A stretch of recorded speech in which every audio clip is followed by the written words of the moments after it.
ये है मथुरा और आप देख रहे हैं मथुरा समाचार एक्सप्रेस। नमस्कार दोस्तों, मैं हूं जितेंद्र भारद्वाज और आप देख रहे हैं मथुरा समाचार एक्सप्रेस। हमारे खास प्रोग्राम मथुरा में चुनावी महासंग्राम में आपका स्वागत है। इस समय हम आपकी मुलाकात कराने जा रहे हैं भारतीय जनता पार्टी के बागी प्रत्याशी श्याम सुंदर गौतम जी से। ये मथुरा नगर निगम के वार्ड नंबर 9 से प्रत्याशी हैं, जिन्हें आज उगता हुआ सूरज चुनाव चिन्ह के रूप में मिला है। आखिर ऐसी क्या वजह रही जो भाजपा से उन्हें बगावत करके चुनावी मैदान में आना पड़ा? ढेर सारे सवाल हैं, जनता से उन्हें क्या अपेक्षाएं हैं, क्या वो चुनावी वैतरणी से पार हो पाएंगे? ढेर सारे सवालों के साथ हम इस समय आए हुए हैं श्याम सुंदर गौतम जी के पास। गौतम जी, हमारे चैनल में आपका स्वागत है। धन्यवाद। मेरा सबसे पहला सवाल है, आप भाजपा के कर्मठ कार्यकर्ता रहे हैं, 4 दशक की राजनीति आपने भाजपा के साथ ही तय की है। ऐसी क्या वजह रही जो आप बगावत के साथ हो? ना मैंने बगावत नहीं की, स्थितियां परिस्थितियां बदली। संगठन में जो स्थितियां पहले थी, संगठन में कार्यकर्ताओं की पहले पूछ होती थी। इस समय मैं तो चुनाव लड़ने के बिल्कुल कतई मूड में रहा। संगठन के वरिष्ठ पदाधिकारियों के द्वारा मेरे छोटा भाई यहाँ वार्ड अध्यक्ष है सुनील कुमार गौतम, 9 नंबर वार्ड का अध्यक्ष था, और उसने आवेदन किया था कि मैं चुनाव लड़ना चाहता हूँ। और मैंने कहा, वार्ता की, संगठन के वरिष्ठ पदाधिकारियों से वार्ता की, और सभी लोगों ने कहा कि भाई सुनील भाई तुम चुनाव मत लड़ो, बड़े भैया आप चुनाव लड़ो।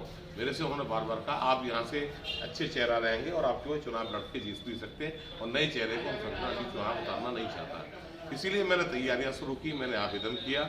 आवेदन करने के बाद मुझे पूरी तरह से आश्वासन मिला।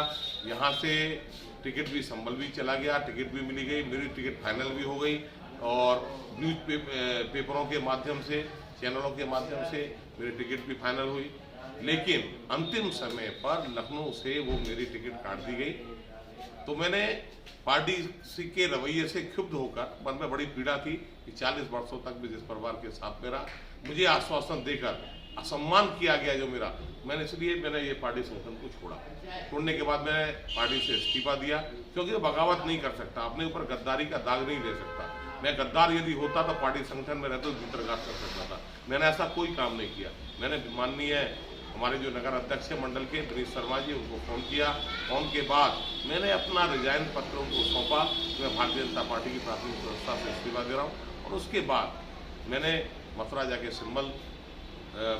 जाके आवेदन किया, और आवेदन करने के बाद आज मैं चुनाव में वार्ड नंबर 9 से निर्दलीय प्रत्याशी के रूप में चुनाव लड़ रहा हूँ। और मेरा चुनाव चिन्ह भी आज मुझको आवंटन हो गया है, उगता हुआ सूरज मेरा जो चुनाव चिन्ह है, उसको लेकर मैं जनता के बीच में जा रहा हूँ। और मैं पूरी जनता से आशा करूँगा कि जिस तरीके से उन्होंने मेरे को हमेशा प्यार दिया है, मैं हमेशा उनके साथ खड़ा रहा हूँ। और यदि नगर और वृंदावन के लोग, सारे लोग जानते हैं कि श्याम सुंदर गौतम हमेशा जनता की आवाज़ बनाए और जनता की आवाज़ बन के काम करता रहा है, और आगे भी करता रहा। सुमित गौतम के सामने आप इस समय चुनावी मैदान में हैं, वही भारतीय जनता पार्टी का वोट बैंक आपका है, वही भारतीय जनता पार्टी कमल के फूल वाला है, तो क्या सोच करके उतरे? जीत के इरादे से उतरे हैं, या हम तो डूबेंगे सनम तुम्हें भी डूबेंगे वाली स्थिति? ऐसा कुछ नहीं है। पार्टी अपना संगठन, वो लोग काम कर रहे हैं। मैं निर्दलीय प्रत्याशी के रूप में जनता का विश्वास। चुनाव देखिए, सबसे बड़ी बात है, सिंबल केवल मात्र एक संगठन का बर्दाश्त होता है, और जनता चुनाव लड़ाती है, और जनता फैसला करती है कि उसको किस व्यक्ति को प्रतिनिधि के रूप में चुनना है। और ये बाकी मेरा छोटा भाई है, मैं उसके बारे में कुछ नहीं कहूँगा। वो भी बेचारा चुनाव में लड़ रहा है, और उस जैसे मेरे छोटे और 8 भाई भी चुनावी वार्ड से लड़ रहे हैं। हम लोग 9 प्रत्याशी क्षेत्र से चुनाव लड़ रहे हैं। मेरा किसी के बारे में कोई मतभेद नहीं है। सारे लोग मिलते हैं, सारे रामाकृष्णा होती है, और ये फैसला जनता करेगी कि जनता को 5 वर्ष के लिए कौन व्यक्ति जुझारू लगता है, कौन व्यक्ति कर्मठ लगता है, कि उनकी जन समस्याओं को उठा सके, मुखर होके निगम में, मुखर होके कोतवाली में, मुखर होके शासन प्रशासन में अपनी बात रख सकता है। इसलिए मैं खड़ा हूँ। आपकी क्षेत्र की ऐसी कौन कौन सी समस्याएं हैं जो आपके दिमाग में है, जिनको आप हल करना चाहते हैं? नहीं, हमारे वार्ड के अंदर बहुत समस्या है। आज ये स्थिति हुई है कि मेरे क्षेत्र के अंतर्गत सबसे बड़ी समस्या यहाँ की सीवेज की है। दूसरे नंबर पर नालियों की समस्या है। नाली, सड़कें बनती चली गई, सड़कें बार बार बनी, बार बार टूटी, लेकिन नालियों पर पिछले लगभग 20 वर्षों से कोई कार्य नहीं हुआ। 20 वर्षों से नालियाँ बिल्कुल गड्ढे में गड्ढे चली गई। आज जो नालियाँ 3 इंची और 4 इंची और 6 इंची की थी, वो आज नाली 2-2 गहरे गड्ढे हो चुके हैं। वो नालियों को दोबारा बनाया नहीं गया। सड़कें बिल्कुल देख रहे हो, सड़कों की हालत भी आपके सामने, पानी की कोई व्यवस्था नहीं है। वृंदावन बांके बिहारी मंदिर जो अंतर्राष्ट्रीय मंदिर यहाँ से मात्र 100 मीटर की दूरी पर है और उस मंदिर के लगा हुआ ये बाढ़ है और इसमें पानी पीने के लिए कोई व्यवस्था नहीं, सुलभ कॉम्प्लेक्स के लिए कोई व्यवस्था नहीं। यदि यात्री आता परेशान होता है, एक शौचालय नहीं है, सुलभ कॉम्प्लेक्स भी नहीं है, एक सुलभ कॉम्प्लेक्स विद्यापीठ चौराहे पे बना दिया गया। क्या ऐसी मूलभूत समस्या है जो यहाँ के लोकल लोगों को परेशान करती है, यहाँ के यात्रियों को परेशान कर रही हैं? पीने का पानी ना हो, इतने दिनों के बाद में कोई यात्री आके घर में जाके पानी पी रहा है, बोतल लेके पानी पी रहा है, हम एक व्यवस्था नहीं कर पाए यहाँ से यहाँ तक मीटर पाइपलाइन की व्यवस्था करें, फ्रिज लगाए, डीप फ्रिज लगाए, ऐसी कोई व्यवस्था आज तक नहीं है। बहुत से ऐसे कार्य, वृंदावन की मूलभूत समस्या है, वृंदावन ट्रैफिक जाम से परेशान है, वृंदावन बंदरों से परेशान है, वृंदावन की समस्या बाहर से आने वाली भीड़ के से पब्लिक परेशान है। इन सब का समाधान शासन प्रशासन के साथ बैठकर, यही मेरी कामना है, मैं सब करूं, यही मैं जनता से। यदि आपको जनता चुनती है तो क्या पूरे दम के साथ में वृंदावन की समस्याओं को बात कर पाएंगे? बिल्कुल बिल्कुल, और इसीलिए तो सबसे बड़ा बुरा हूं मैं सबसे बड़ी बात लोगों की नजरों में जो खटकता हूं कि ये व्यक्ति यदि चुनाव जीत के आ जाएगा तो यहाँ की समस्याओं को उठाएगा। मैं किसी लोग एक रबड़ स्टाम्प की तरह काम नहीं कर पाया। मेरी सबसे बड़ी एक समस्या रही, मैं 40 वर्षों तक यहाँ राजनीति मैंने जो की, 40 वर्षों की राजनीति में रबड़ स्टाम्प नहीं बन पाया। सबसे बड़ी बात है, मैंने हर बात मुखर होकर की है, चाहे वो जमुना माँ का आंदोलन हो,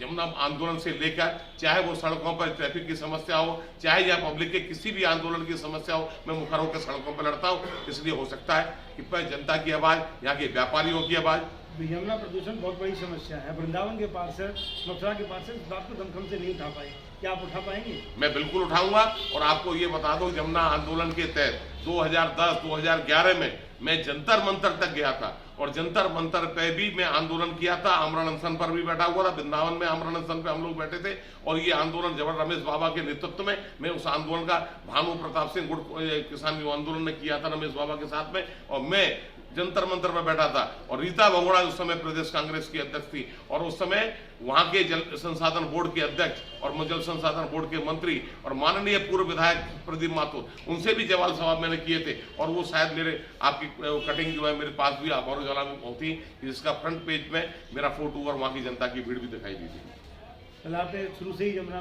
प्रदूषण का मुद्दा उठाया है। मैं माँ यमुना के लिए, हम लोग यमुना भक्त हैं, यमुना पुत्र हूँ। और सबसे बड़ी बात, मैं तीर्थ पुरोहित समाज, पंडा समाज का एक वो बच्चा हूँ जो आज पंडा समाज का अध्यक्ष भी हूँ। मैं आपको एक बात और सबसे बड़ी बता दूं, ये तीर्थ पुरोहित समाज के लिए माँ यमुना से बड़ी वृंदावन में कोई दूसरी चीज नहीं है। हम यमुना पुत्र कहलाते हैं।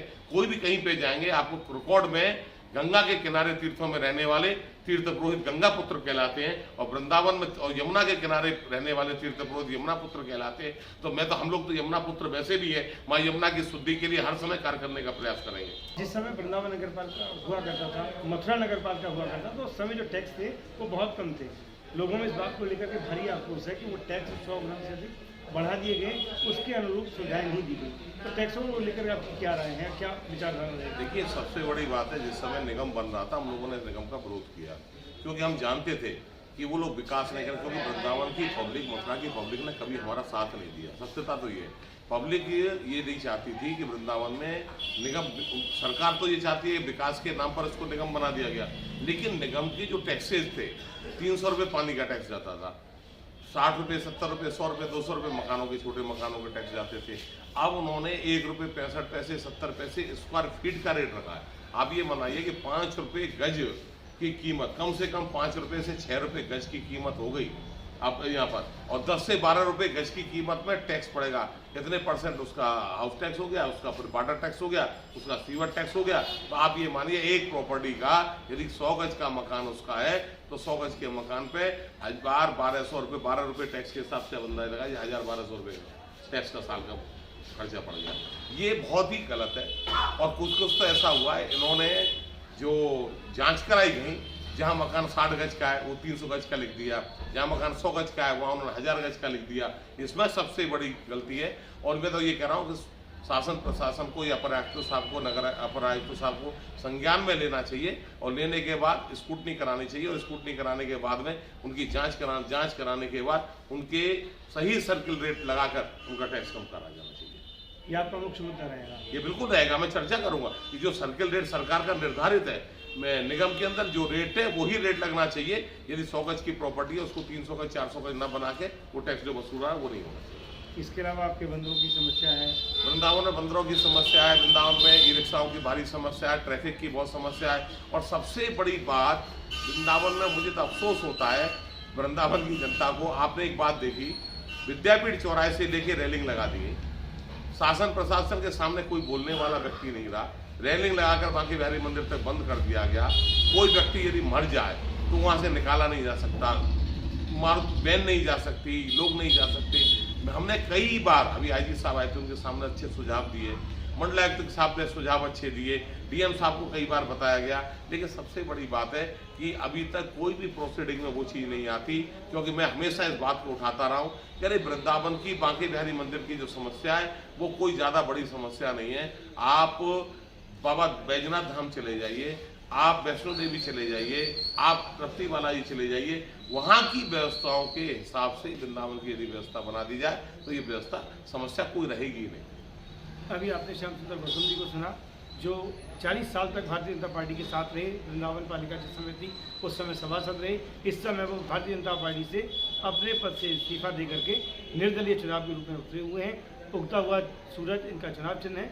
अपनी जीत को लेकर के पूरी तरह से आश्वस्त हैं, वृंदावन की समस्याओं से भली भांति परिचित हैं। बने रहिए हमारे साथ, हमारे कार्यक्रम में मथुरा में चुनावी संग्राम। आपकी मुलाकात कराएंगे अगले किसी पार्षद प्रत्याशी या मेयर प्रत्याशी के साथ। तब तक दीजिए हमें इजाजत। नमस्कार, बहुत बहुत धन्यवाद। नमस्कार, धन्यवाद। धन्यवाद।